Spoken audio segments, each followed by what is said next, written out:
আসসালামু আলাইকুম গাইস, কেমন আছেন আপনারা? আশা করি সকলে ভালো আছেন। তো আমি বরাবরের মতো আরো একটি নতুন ভিডিও নিয়ে আপনাদের মাঝে চলে আসলাম। আজকের ভিডিওটি একটি স্পেশাল ট্যুর ব্লগ, এবং আজকের ব্লগ করতে আমরা আপনাদেরকে সাথে নিয়ে চলে এসেছি টাঙ্গাইল শহর থেকে খানিকটা দূরে মির্জাপুর উপজেলার যে ধেরুয়া রেল ক্রসিং, নাসিক গ্লাসের সাথে ধেরুয়া রেল ক্রসিং। বর্তমানে এখানে একটি রেলওয়ে ওভারব্রিজ হয়েছে। তো সেই ব্রিজের সাথেই ভাসমান একটি জলকুটির, যেটি ইষ্টিকুটুম জলকুটির নামে পরিচিত।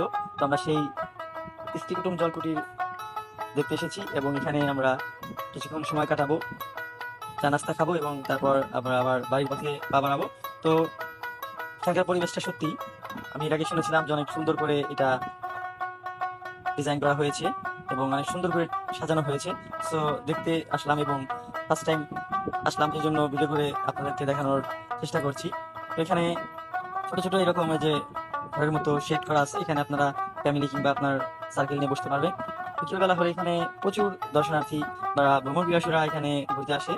এর নিচে একটি জলাশয়ের মতো পানি, আর তার পাশেই রেলওয়ে চলে গিয়েছে। একদম ঢাকা টাঙ্গাইল যে হাইওয়েটা, সেই হাইওয়ের সাথেই এবং সেই রেলওয়ে ওভার ব্রিজের সাথেই একদম এই স্টিকরুম জলকুটিটা। তো আমরা স্টিকরুম জলকুটিটা ঘুরে ঘুরে দেখছি এবং আপনাদেরকে দেখাচ্ছি, আমাদের সাথেই থাকুন। আর এখনো যারা আমার এই পেজটিতে ফলো করেননি, তারা কাইন্ডলি একটু ফলো করে দিবেন। ধন্যবাদ সবাইকে।